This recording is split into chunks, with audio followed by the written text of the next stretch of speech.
Hello everyone, my name is Riddhi. यहाँ पर हम समझेंगे पीएसआई ऑप्शनल में हम 300 प्लस कैसे स्कोर कर सकते हैं। तो ज़्यादातर हम ऑप्शनल के लिए इतना परेशान रहते हैं कि हम ऑप्शनल की कॉस्ट पर जीएस के 1000 प्लस 250 मार्क्स को तो इग्नोर ही कर देते हैं। फिर हम अलग अलग जगह ऑप्शनल की कोचिंग लेते हैं, टेस्ट सीरीज़ लगाते हैं, आंसर राइटिंग करते हैं। यहाँ पर हम बहुत ही सिंपली ये समझेंगे कि जो भी एवरेज आंसर्स होते हैं उनमें इम्प्रूवमेंट का क्या स्कोप है कि आप 300 प्लस कैसे अचीव कर सकते हो। अब यहाँ पर हमने पीएसआर ऑप्शनल का यूनिट 4 लिया है, इक्वालिटी। इसमें सोशल, पॉलिटिकल, इकोनॉमिक इक्वालिटी है, इक्वालिटी और फ्रीडम के बीच का रिलेशनशिप है, अफर्मेटिव एक्शन है। इसका मैं यहाँ पर पहला ही टॉपिक ले लेती हूँ, सोशल इक्वालिटी के right short note on social equality.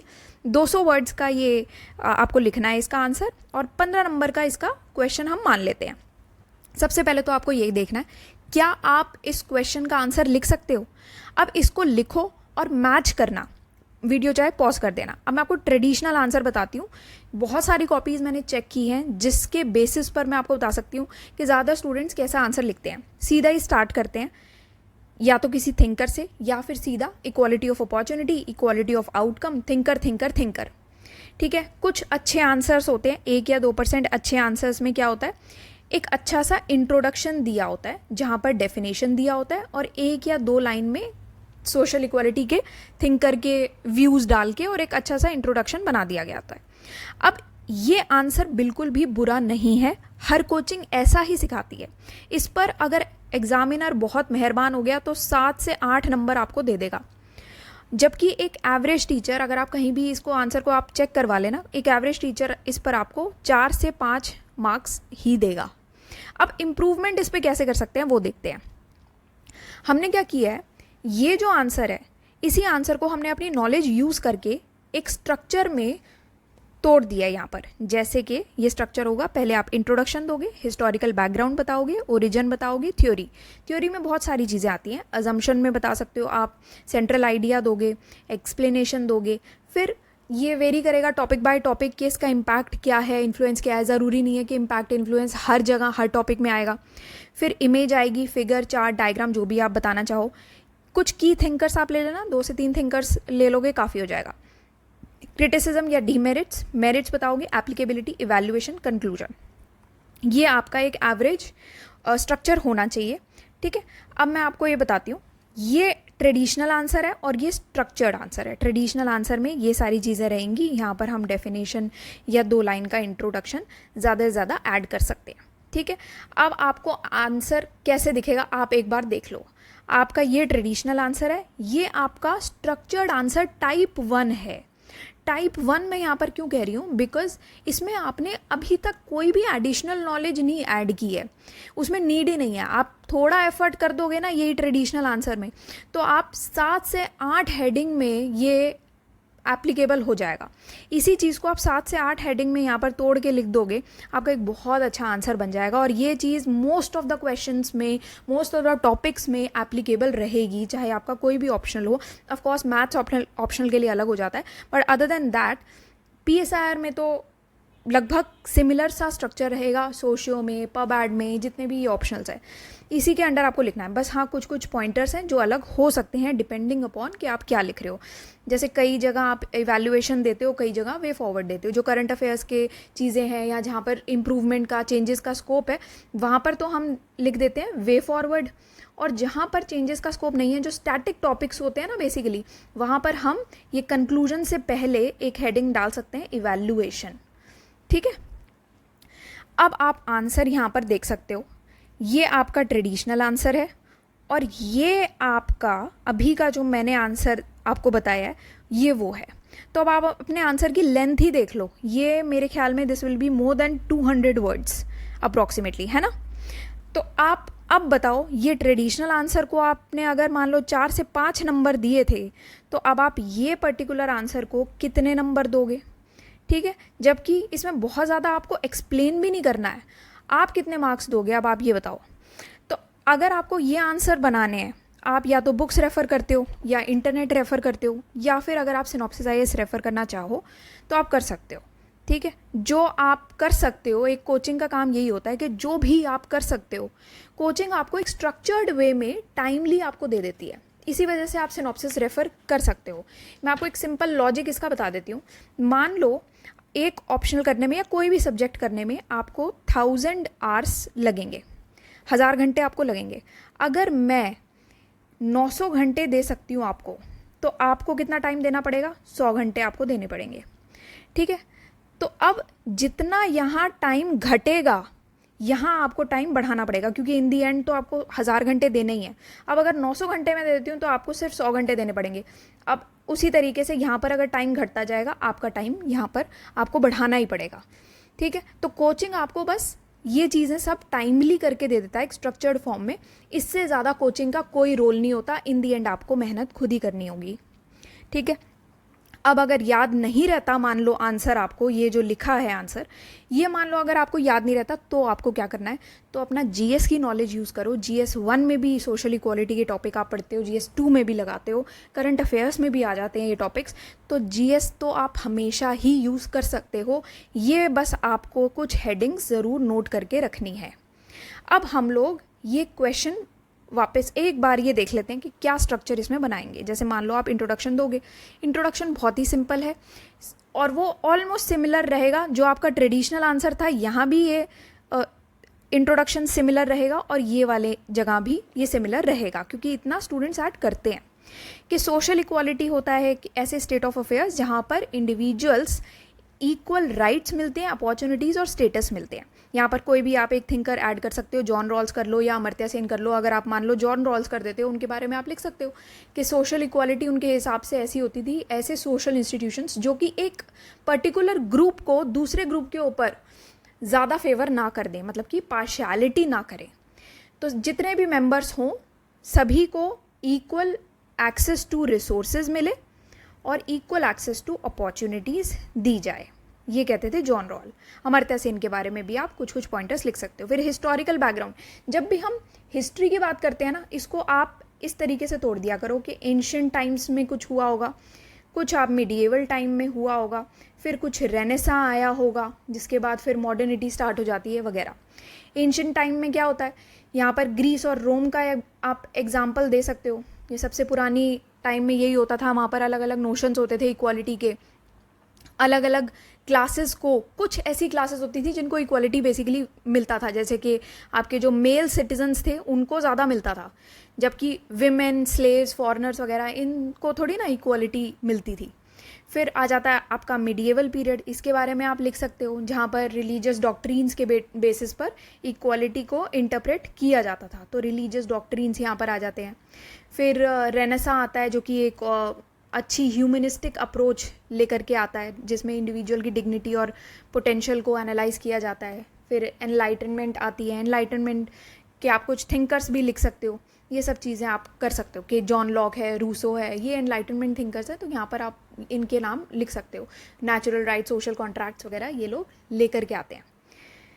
अब ओरिजिन आता है। ओरिजिन में आप क्या लिखोगे? मॉडर्न कंसेप्ट कैसे आए, जिसमें एनलाइटनमेंट थिंकर्स रोल प्ले करते हैं, जिसमें आप लॉक का थ्योरी ऑफ नेचुरल राइट्स बात कर सकते हो और रूसो का जनरल विल का कंसेप्ट की बात कर सकते हो आप यहाँ पर, ठीक है, जिस इक्वल ट्रीटमेंट और पॉलिटिकल लाइफ में पार्टिसिपेशन पर फोकस किया था। फिर रेवोल्यूशनरी मूवमेंट्स आ जाती हैं, अमेरिकन रेवोल्यूशन आता है, इसके बाद फ्रेंच रेवोल्यूशन आता है, इसके बाद ये सब लिख सकते हो। यहाँ पर लिबर्टी, इक्वालिटी, फ्रेटर्निटी के प्रिंसिपल्स रहते हैं। तो आप समझ रहे हो, आपको आंसर बेसिकली थोड़ा थोड़ा अगर आप सोच लोगे ना, आप अपने आप भी बना ले जाओगे। ये बहुत ही बेसिक्स हैं जो हम पढ़ते ही हैं, तो कुछ तो बेसिक आपको आना बहुत ज़रूरी है ही, ठीक है ना। अदरवाइज़ एक आप यहाँ पर जे कर्व बनाओ और यहाँ से ऐसे आप समझ लो, ठीक है। जे कर्व ऑफ डेवलपमेंट आपको पता होगा, तो बहुत लंबे टाइम तक कुछ नहीं हुआ था, फिर धीरे धीरे ये सब रेवोल्यूशंस आप यहीं से स्टार्ट कर सकते हो कि एंशिएंट टाइम में क्या हुआ, मिडिएवल, मॉडर्न वगैरह वगैरह आगे, ठीक है ना। तो यहाँ पर आप ये रेवोल्यूशंस के बारे में लिख सकते हो, जहाँ पर लिबर्टी, इक्वालिटी, फ्रेटर्निटी वगैरह आया था। फिर 1920 सेंचुरी आई। 19th सेंचुरी में हम सोशलिज्म देखते हैं ज़्यादा, है ना, लेबर मूवमेंट्स वगैरह देखते हैं। और 20th सेंचुरी में हम देखेंगे कि सिविल राइट्स मूवमेंट, ये हमने ज़्यादातर हर जगह हर टॉपिक में PSIR में ज़रूर पढ़ा है कि सिविल राइट मूवमेंट के बारे में, ठीक है, जिसमें रेशियल, जेंडर और अलग अलग तरीके के डिस्क्रिमिनेशन से लड़ा है, लीगल सोशल रिफॉर्म्स हुए हैं वगैरह। अब हम आते हैं थ्योरी पर, जिसमें अजम्पशंस है, सेंट्रल आइडियाज़, एक्सप्लेनेशन। बहुत ज़्यादा नहीं इसमें जाएंगे हम, इसमें आप बहुत सिंपल लिख सकते हो। अजम्पशन में आप बताओगे कि हर एक इंडिविजुअल का एक इनहेरेंट डिग्निटी होती है, इक्वल राइट्स अपॉर्चुनिटीज़ मिलनी चाहिए। सेंट्रल आइडियाज़ में आप लिखोगे कि कुछ इंपॉर्टेंट सोशल इक्वालिटी के प्रिंसिपल्स होते हैं, equal opportunity, non discrimination, fairness वगैरह लिख दोगे, ठीक है। और थोड़ी सी एक्सप्लेनेशन आप दोगे तो इसमें आप बताओगे अपना लिबरल पर्सपेक्टिव के बारे में, सोशल पर्सपेक्टिव है और फेमिनिस्ट पर्सपेक्टिव, ये आप एक्सप्लेन करोगे। वेलफेयरिज्म आप एक्सप्लेन कर सकते हो, ठीक है ना, कि वेलफेयरिज्म में होता है कि एक वेलफेयर स्टेट होती है जो सोशल सेफ्टी प्रोवाइड करती है और पब्लिक सर्विसेज देती है, ताकि सभी लोग एक मिनिमम स्टैंडर्ड ऑफ लिविंग तो अपना मेंटेन कर पाएँ, ठीक है ना। फिर सोशल वर्सेस पॉलिटिकल इक्वालिटी क्या होती है, सोशल वर्सेस इकोनॉमिक इक्वालिटी क्या होती है, इक्विटी क्या होता है, इक्वालिटी क्या होता है, ये सब चीज़ें आप लिख सकते हो यहाँ पर। वो जितने हेडिंग्स आप बनाओगे उतने आपके ऊपर है। अब equality of outcome versus equality of opportunity, ये एक्सप्लेनेशन बेसिकली उस चीज़ के लिए होता है कि जितने पॉइंटर्स आपको आते हैं आप यहाँ पर लिख सकते हो अच्छे रेलिवेंट पॉइंटर्स, कुछ भी उल्ट सुल्ट नहीं लिखना। अब इक्वालिटी ऑफ अपॉर्चुनिटी है, इसमें आप लिख सकते हो कि जहाँ पर हर एक सिटीज़न को कुछ एक स्टार्टिंग पॉइंट ज़रूर देना चाहिए और अपॉर्चुनिटीज़ का एक्सेस देना चाहिए, कि सेम स्टार्टिंग पॉइंट होना चाहिए। ऐसा नहीं है कि कोई नेगेटिव से स्टार्ट कर रहा है एजुकेशन और एम्प्लॉयमेंट में। तो ऐसा नहीं होना चाहिए कि मान लो अभी आप एक पर्सन है जिसके पास 10 रुपये थे और उसने अपनी स्कूल की एजुकेशन स्टार्ट की, और एक ने लोन लिया अपनी एजुकेशन के लिए, उसके पास -10 रुपये और वहाँ से स्टार्ट कर रहा है। तो एटलीस्ट दोनों के पास 10-10 रुपये होने चाहिए, दोनों के पास 0-0 होने चाहिए। तो बेसिकली सेम स्टार्टिंग पॉइंट होना चाहिए। इक्वालिटी ऑफ आउटकम क्या होता है, जहाँ पर आप सेम लिविंग स्टैंडर्ड्स अचीव करने पर फोकस करते हो, सभी इंडिविजुअल्स का सेम आउटकम होना चाहिए वेल्थ, इनकम और सोशल स्टेटस में। कुछ की थिंकर्स यहाँ पर आप लिख सकते हो। अच्छा देखो, की थिंकर्स में ये 3 तरीके के थिंकर्स हैं, इसमें हमने डिवाइड किया है। ये अगर आपको नहीं पता एनलाइटनमेंट थिंकर्स कौन से हैं, मॉडर्न थियोरीज कौन से हैं, या फिर कंटेम्प्रेरी एडवोकेट्स कौन से हैं, तो फिर आप रट्टा मार लो इसका पहले तो, क्योंकि ये आपके काम आएंगे। एनलाइटनमेंट थिंकर्स हैं जॉन लॉक है और रूसो, ये आप नोट करके रख लो। मॉडर्न थ्योरीज में आप मार्क्स को ले सकते हो और मिल को ले सकते हो, जेएस मिल, रॉल्स को ले सकते हो, इवन अमर्त्य सेन को भी ले सकते हो, ठीक है ना।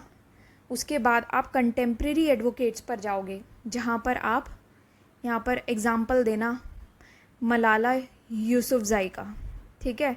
इनफैक्ट आप BR अम्बेडकर को भी मेंशन कर सकते हो। मलाला यूसुफजई का गर्ल्स एजुकेशन पर उन्होंने एक्टिविस्ट रही हैं, वो जेंडर इक्वालिटी पर काम किया है, इक्वल एक्सेस टू एजुकेशन पर उन्होंने काम किया है। BR अम्बेडकर पर आप दे सकते हो, जिसमें आप बताओगे मार्जिनलाइज कम्युनिटीज़ के अधिकारों के लिए उन्होंने लड़ा इंडिया में, एंड सोशल जस्टिस और इक्वालिटी इंडियन कॉन्स्टिट्यूशन में भी वो लेकर के आए।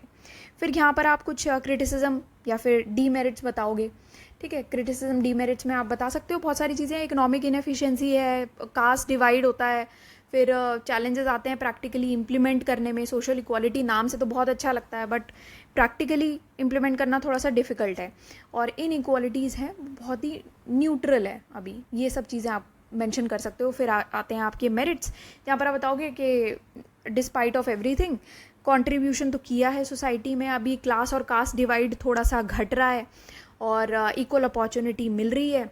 पॉलिसी मेकिंग में भी सोशल इक्वालिटी को आप एप्लीकेशन उसका कर रहे हो, और डिस्क्रिमिनेशन से प्रोटेक्ट किया जा रहा है लोगों को, अफर्मेटिव एक्शन पॉलिसीज़ प्रोवाइड की जा रही है। ये सारी चीज़ें आप लिख सकते हो, ठीक है ना। और गवर्नमेंट पावर पर भी चेक रखा जाता है, ये पॉलिसीज़ इस तरीके से काम करती हैं, सोसाइटी में कंट्रीब्यूट कर रहे हैं, education, health care, overall quality of life लोगों की अभी सुधरी तो है ही थोड़ी सी। तो वो सब चीज़ें आप लिख सकते हो, जो भी आपको अपने आसपास देखो, एग्जाम्पल बन जाएंगे, सब कुछ बन जाता है। एग्जाम्पल लिखने में तो हम माहिर ही हैं। एप्लीकेबिलिटी आप बताओगे कि यहाँ पर आप बता सकते हो अभी अभी इलेक्शन हुआ है, रोल लिख दो, इलेक्शन में क्या रोल है ना। इलेक्शन में सबसे ज़्यादा क्या चीज़ होती है, मुफ्त चीज़ें बांटी जाती हैं, लिखो। फ्रीबीज कल्चर चलता है इलेक्शन में, है ना। तो सोशल इक्वालिटी एक बहुत ही सिग्निफिकेंट रोल प्ले करती है इलेक्शंस में। जो पॉलिटिकल पार्टीज़ होती हैं वो वेलफेयर मेजर्स प्रॉमिस करती हैं, फ्रीबीज प्रॉमिस करती हैं सपोर्ट लेने के लिए, मुफ्त में चीज़ें बांटी जाती हैं। अब गवर्नेंस वेलफेयर मेजर्स भी लिए जाते हैं ताकि ये जो डिफरेंसेस हैं लोगों के बीच में उसको कम किया जाए, इंक्लूसिव डेवलपमेंट की जाए, है ना। ये सब चीज़ें आप लिख सकते हो। फिर रिजर्वेशन पॉलिसीज़ लाई जाती हैं ताकि एक पॉजिटिव अफॉर्मेशन के लिए कास्ट कन्फ्लिक्ट्स को घटाया जाता है ना। तो ये सब चीज़ें। फिर अभी क्या है, फेमिनिज्म पर, ट्रांसजेंडर इश्यूज़ हैं, LGBTQ कम्युनिटी है, उन पर आप चीज़ें लिख सकते हो। डिजिटल इनइक्वालिटी, एनवायरमेंटल इनइक्वालिटी पर आप चीज़ें लिख सकते हो। ये सारे आपके करंट इश्यूज़ में आ जाएंगे। इसमें जो भी करंट अफेयर्स चल रहे होंगे वो आप यहाँ पर ज़रूर मेंशन करना, ठीक है। अब यहाँ पर कंटेम्प्रेरी रेलेवेंस है। इनफैक्ट आप कोई भी मार्केट से बुकलेट खरीदो करंट अफेयर्स की, जहाँ से भी आप रेफ़र कर रहे हो, और सीधा PSIR ऑप्शनल में जो भी यूनिट में जो भी रेलेवेंसी है जिस भी टॉपिक की, वो वहाँ पर नोट डाउन करके लिखते जाओ ताकि एंड में आप ही की काम आएंगी वो कंटेम्प्रेरी रेलेवेंस आप यहाँ पर बताओगे। और इन दी एंड आप इसको कंक्लूड कर दोगे। कंक्लूजन में आप लिखोगे कि हाँ गलतियाँ तो बहुत हैं, कि ये बहुत सारे नेगेटिव हैं, ये फलाना है ढिमकाना है, इसको इम्प्लीमेंट नहीं कर सकते हैं, सोशल इनइक्वालिटी बहुत बढ़ रही है, इलेक्शन में भी यूज़ करते हैं वगैरह वगैरह, बट फाइनली जस्टिस और ह्यूमन राइट तो प्रमोट करते हैं। एंड मतलब सारी बुराइयां करके आप एंड में अच्छा बोल दो सबको, justice, human right, social cohesion करते हैं, है ना। ये सब चीज़ें, पॉलिसीज़ बनती हैं, मूवमेंट्स हो रही हैं ताकि एक इंक्लूसिव इक्विटेबल सोसाइटी बनाई जाए, वही सारे लिखी बड़ी चीज़ें आप यहाँ पर बोल सकते हो, ठीक है। अब हम अपने क्वेश्चन पर वापस आ जाते हैं, जो मैंने आपको यहाँ पर ये क्वेश्चन दिखाया था। अब आप इस क्वेश्चन को देखो और अब आप ऑनेस्टली बताना कि अगर इस आंसर को आप 4 से 5 मार्क्स दे रहे हो तो क्या इस आंसर को आप सिर्फ 1 नंबर एक्स्ट्रा नहीं दे दोगे। सिर्फ 1 नंबर मैं बोल रही हूँ। हो सकता है कि यहाँ पर मैं हर एक टॉपिक में 2-2 पॉइंट्स भूल जाऊँ, हो सकता है डीमेरिट में मैं 2 पॉइंट्स भूल गई हूँ, या कंटेम्प्रेरी रेलेवेंस में 2 पॉइंट भूल गई, 2 पॉइंट मैं मेरिट में भूल गई, 2 पॉइंट मैं थ्योरी में भूल गई, पर फिर भी आप सिर्फ 1 नंबर एक्स्ट्रा मुझे नहीं दे दोगे इस पर्टिकुलर आंसर से। इससे ज़्यादा नंबर नहीं मिलने चाहिए, आप देने के लिए मजबूर हो जाओगे 1 नंबर एक्स्ट्रा।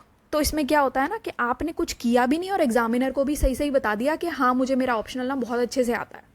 तो आपको ये ऑलरेडी आता होता है, बस आपको जो ये बकवास सिखाई जाती है ना कि थिंकर डाल दो तो नंबर मिल जाएंगे, ऐसा नहीं होता है। अगर आप 1 नंबर का भी डिफरेंस क्रिएट कर देते हो इस तरीके से, तो आप ये देखो ना, मान लो आपने 19 क्वेश्चन लिए, 19 क्वेश्चन अटेम्प्ट किए, अब 19 के 19 क्वेश्चन में मैंने सिर्फ 1 नंबर का डिफरेंस क्रिएट कर दिया, तो कितने हो गए टोटल? 38 मार्क्स। 38 मार्क्स समझ रहे हो आप कितना होता है। और ये सिर्फ 1 नंबर का डिफरेंस नहीं होता, आपको ये भी पता है बहुत अच्छे से। ये तो मैंने आपको मिनिमम स्कोर बताया है कि आप सिर्फ 1 नंबर दे दो एक्स्ट्रा। तो अब आप बताना कि आप कितने नंबर एक्स्ट्रा दे सकते हो। 1 नंबर तो नहीं होता सिर्फ एक्स्ट्रा। अब मान लो मैं इसको राउंड फिगर करती हूँ, 40 नंबर कर देती हूँ मान लो मैं, ठीक है ना। तो अगर ये ट्रेडिशनल आंसर लिख के अगर एक स्टूडेंट के 250 नंबर आ रहे हैं, तो अब ये वाले आंसर में मैं 1 नंबर का अगर मान लो डिफरेंस क्रिएट कर गई, तो यहाँ पर राउंड फिगर मैंने 40 नंबर कर लिया है, इसमें 290 नंबर नहीं मिलने चाहिए मुझे। अगर मान लो किसी स्टूडेंट के यहाँ पर 300 नंबर आ रहे हैं, अब यहाँ पर मेरे 340 नहीं हो जाएंगे, है ना। तो आप अपने हिसाब से देखो, इन दी एंड आप अपनी डेस्टिनी के खुद जज हो, आप बेटर बता सकते हो कि कहाँ कैसे आप इम्प्रूवमेंट कर सकते हो। ये आंसर सब लोग सिखाते हैं, बट आप थोड़ा भी करके अगर आप इम्प्रूवमेंट ला गए, एक क्वेश्चन में 1 नंबर का भी इम्प्रूवमेंट ले गए, तो आप समझ रहे हो कि कितना बड़ा डिफरेंस आ जाता है फाइनली एग्ज़ाम में, ठीक है।